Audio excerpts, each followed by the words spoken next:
El horripilante legado de la condesa Isabel Baez de Estradan, las faldas de los Carpatos. Donde la niebla se aferra a las viejas pedras, y los ecos susurran en paseos. Se alza en castillo que alberga uno de los secretos más aterradores de la historia. Durante centuries, jóvenes campesinas cruzarán sus puertas para servir a la nobleza, pero muchas llamas regresarán. La dueña de esta fortaleza, protegida por las que la ponían por encima de la justicia, se convertiría en sinónimo del horror. La condesa Isabel Baez de Estrada, nacida en 1560 en una de las familias más poderosas de Hungría, mitia influencia que se extendía mucho en la de las paredes de su castillo. En una era donde la ley feudal otorgaba a los nobles un poder casi absoluto sobre sus siervos, ella explotó cada resquicio legal que protegía a su clase.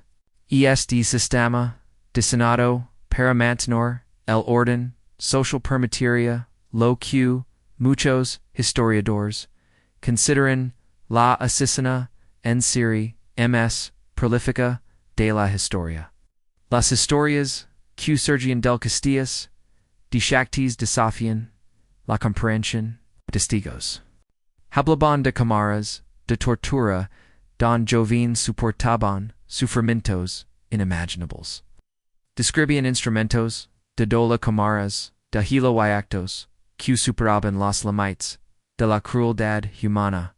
Lo más perturbador eran las marcas de mordiscos en los cuerpos de las víctimas, sugiriendo a una depredadora que literalmente consumía la carne de sus presas en actos de canibalismo simbólico durante décadas. Los gritos del castillo fueron silenciados por el miedo y la ley feudal. Los padres que perdían a sus heges no se atrevían a hablar de la nobleza. Los funcionarios locales, atados por la lealtad de clase y las restricciones legales, hacían la vista gorda ante los creyentes. Pruebas. La ley que debería haber protegido a los inocentes, en cambio protegió a un monstruo, creando una tormenta perfecta de privilegio y depredación la vida de una condesa sádica. Chelevo a una mujer de tanta riqueza y estatus a cometer. Actos que horrorizaron incluso los brutales estándares de su tiempo. Fue realmente la condesa de la sangre que se bagaba en sangre de virgin para preservar su juventud. O fue esta leyenda creída por enemigos que codiciaban sus vastas propiedades. La línea entre el hecho histórico y la propaganda política se difumina a través de 4 siglos. Dejándonos reconstruir la verdad a partir de testimonios obtenidos bajo tortura. En 1610. Después de 3 décadas de acusaciones, el rey Mateo finalmente ordenó una investigación que conmocionaria a la corte húngara. Lo que los investigadores encontraron dentro del castillo de Shaktis superó sus expectativas oscuras. Los testimonios que unieron pintabun en 4 de tortura y asesinato sistemáticos a una escala que desafiaba la creencia. Sin embargo, incluso frente a pruebas abrumadoras, la ley que permitió sus crimes también la protegió de la justicia. Mientras sus cómplices enfrentaron tortura y ejecución, la condesa misma nunca fue juzgada formalmente. Su sangri noble resulto, sur mistensa, cula sangri, de sus victimas. Y few simplement confinata en su custo hasta, cula morte, la reclamó, cuatro ecos, dispus. La Hungría del siglo XVI. Un contexto de violencia hasta, es, la historia da. Como la ley feudal creó a una depredadora perfecta. Como la jerarquía social permitió un horror sistemático y como el nombre de una mujer quedo porta siempre ligado a la oscuridad. Es un relato que nos obliga a confrontar verdades incómodas sobre el poder, el privilegio y el precio pagado por aquellos a quienes la sociedad considera prescindibles. La Hungría de Erzsébet Baez, una tierra dividida entre imperios. Dond. Los turcos otomanos presionaban desde el sur, y la influencia de los Habsburgo invadía desde el oeste. El reino de Hungría, a finales del siglo XVI, degustía en un estado de guerra perpetua, creando una sociedad donde la violencia era normal y la vida humana tenía diferentes valores según el nacimiento. Esta fue el mundo que moldeó a la mujer que se convertiría en la condesa de la sangre. La familia Biaz estaba entre los dinastías, influencias de Europa del Este bien producido reyes, príncipes y heroes de guerra que defendieron el cristianismo contra la expansión otomana. La toma de Isabel, Esteban Baez, gobernó como rey de Polonia y gran duque de Lituania.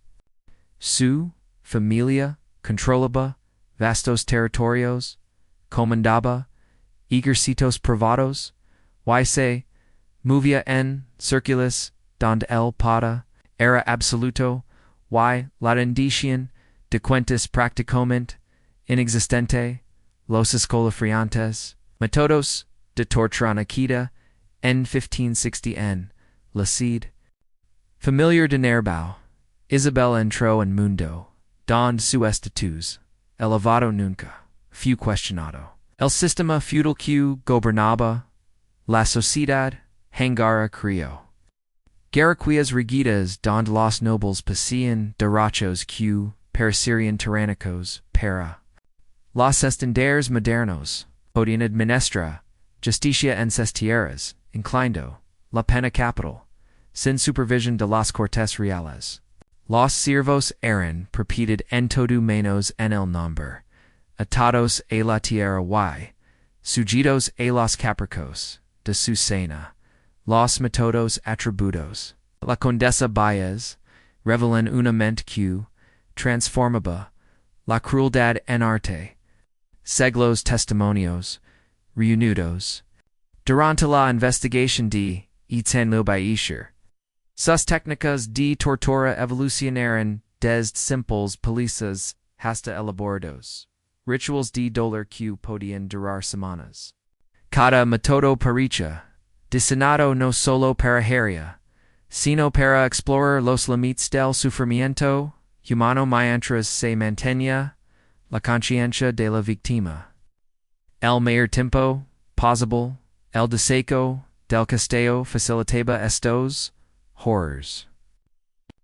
Describieron una cámara en la planta baja equipada con implementos de hierro, cuerdas y cadenas. Las paredes de piedra tenían mancas que ninguna cantidad de fregado podía eliminar. En invierno, las víctimas eran desnudadas y empapadas con agua, luego obligadas a salir al patio del castillo para morir congeladas. Sus cadáveres congelados servían como advertencias a otros servientes que pudieran considerar la desobediencia o el escape uno de los dispositivos de tortura. Ims mencionados era una jola, cilíndrica ferrada de faz, demasiado estrella, para que la víctima se sentara o se agachara. Las niñas eran inseridas dentro mientras la jola era izota sobre el suelo. El propio peso de su cuerpo empujaba las fases ims profundamente con cada movimiento involuntario.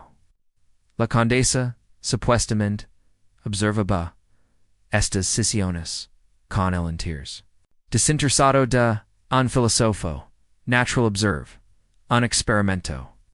Los testimonios hablan de herramientas de giro calentes, aplicadas a zonas sensibles, agullas, clavadas, debajo de las uñas, de las manos, y los pies, y carne descarada con pinzas, especialmente disonadas. Algunos relatos describen un trono con pafas donde las víctimas eran obligadas a sentarse mientras se colocaban brasas calientes debajo del asiento, la verdad. Y sophistication de estos métodos sugiere alguien que había reflexionado considerablemente sobre la mecánica del dolor. Testimonios y víctimas quizzes, lo hemos inquietant, fueron los relatos de comportamiento cannibal. Multiples testigos testificaron haber visto marcos de mordiscos en los cuerpos de las víctimas, especialmente en caras, hombros y pechos. Algunos mencionaron que la condesa mordía trozos de carne de víctimas vivas durante las sesiones de durante de tortura. Y así impulsados por el plazo sádico o por alguna compulsión psicológica más profunda. Muchos actos cruzaron, límites que horrorizaron, incluso a los investigadores más endurecidos, la selección de víctimas. Aguaya patrones claros. Se preferían las jóvenes campesinas, de entre tenue, 16 acos, especialmente aquellas, sin fuertes lazos familiares, orfanas, hujas de viudas, empobrecidas, y niñas de pueblos, leonos eran blancos ideales. Eran atraídas con promesas depuestas, como doncellas, o costilleras, oportunidades, legítimas, que las familias, desesperadas, apenas podían rechazar. Della vis dentro del castillo, el escape se volvió casi imposible. La ubicación del castillo en la cima del acantilado y sus puertas, fuertemente custodiadas, atrapaban a las víctimas tan eficazmente como cualquier calabozo, cuales que intentaban ir eran perseguidas por las leyes servientes de la condesa. Y regresaban para recibir castigos especialmente severos.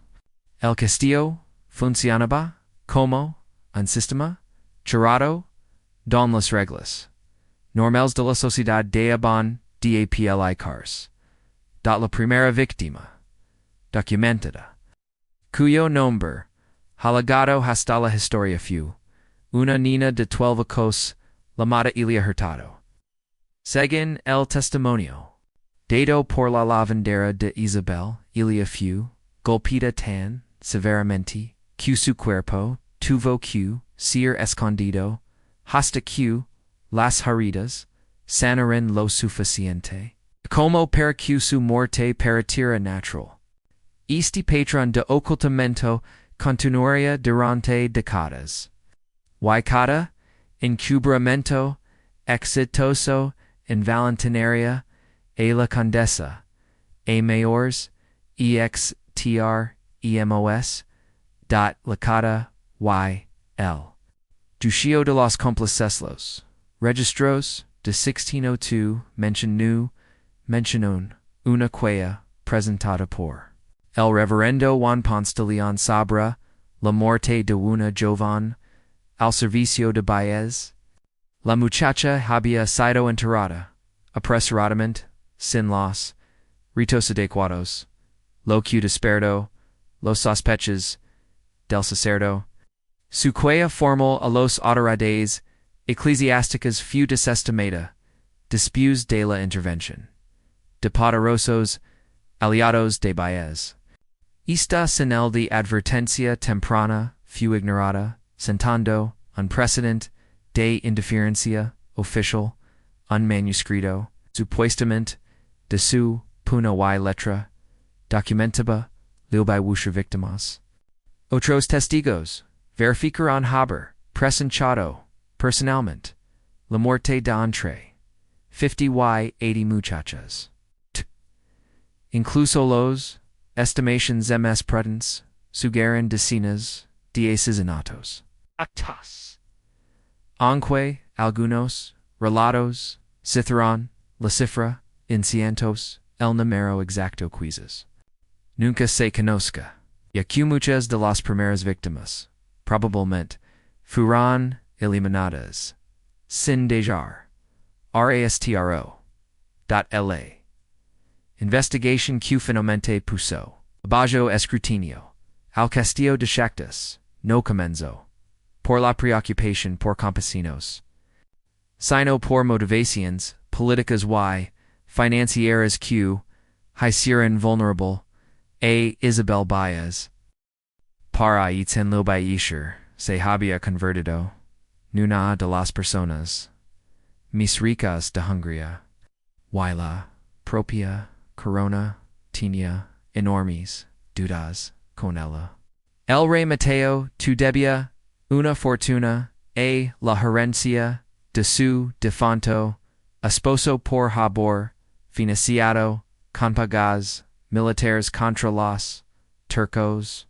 Su queda convenientemente por area estas dudas reales el 29 de diciembre de 1610. Derson dirigió un asalto al castillo de Chactas que se convertiría en legendario en la historia húngara. A su grupo supuestamente descubrió una escena de horror en curso, una muchacha muerta en el salón principal. Otra víctima agonizando cerca y varias en celdas con signos de tortura. Si bien algunos historiadores cuestionan si este dramático descubrimiento fue escenificado para lograr un efecto.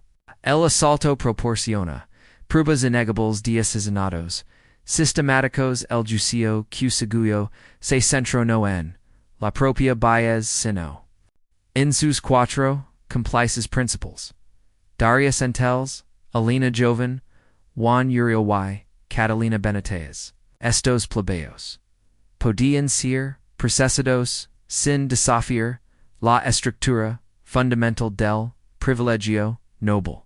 Sus testimonios, obtenidos bajo tortura, proporcionaron details escabrosos que satisfacieron la curiosidad pública mientras protegían el sistema que permitía tales crimes.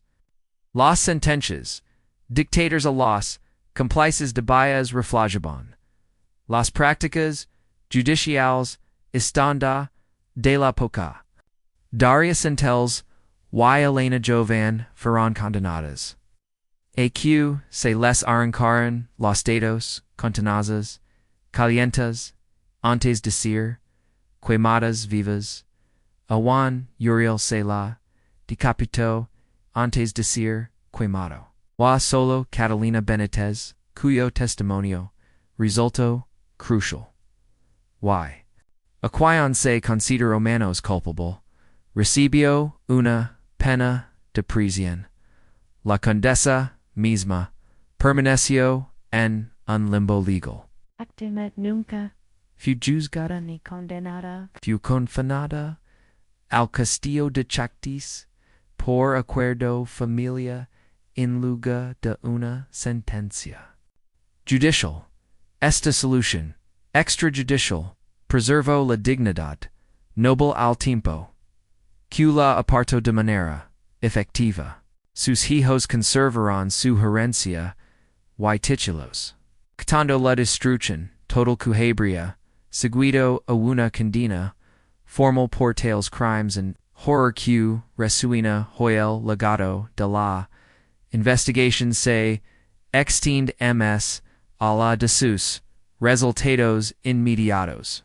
Estableció precedentes para perseguir crímenes nobles por muy limitados que fueron los testimonios detallados recopilados durante los procedimientos. Proporcionan una documentación rica invaluable de la vida en la Hungría feudal. Lo más importante es que demostró que incluso los personas más poderosas pod en enfrentar alguna forma de consecuencia cuando sus crímenes se volvían demasiado atroces para ignorarlos. Cuatro siglos después. Las preguntas legales planteadas por el caso Baez siguen siendo relevantes. ¿Cómo equilibra la sociedad los derechos individuales con el poder colectivo cuando el privilegio se convierte en impunidad? Estas cuestiones fundamentals de justicia y autoridad continúan resonando en los sistemas legales modernos, haciendo de este estudio de caso histórico que un mero lismo.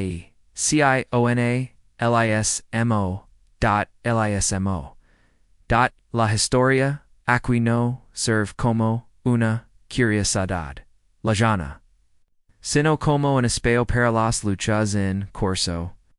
Quizás la lecho nems perturbadora del castillo de Shaktis como las personas comunes se vuelven cómplices de un mal extraordinario.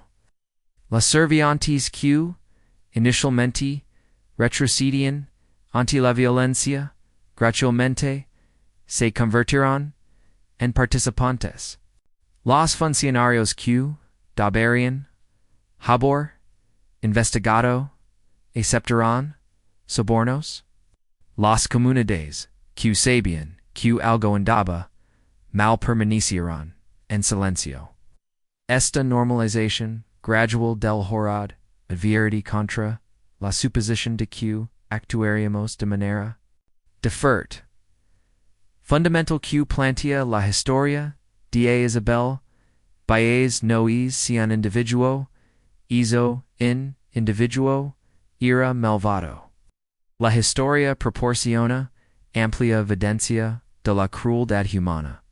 La pregunta crucial es cómo las sociedades creen previendo las condiciones que permiten que tal mal florezca.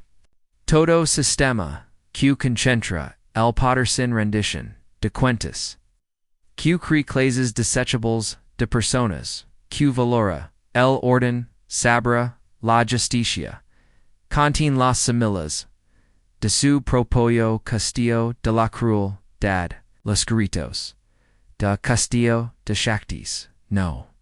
Eran solo los lamentos de muchachas torturadas, sino advertencias sobre lo que sucede cuando el poder opera sin conciencia, cuando la ley serval privilegio en lugar de justicia, cuando los seres humanos se convierten en mercancías para aquellos que se consideran por encima del juicio. Todavía resuenan hoy, preguntando si hemos aprendido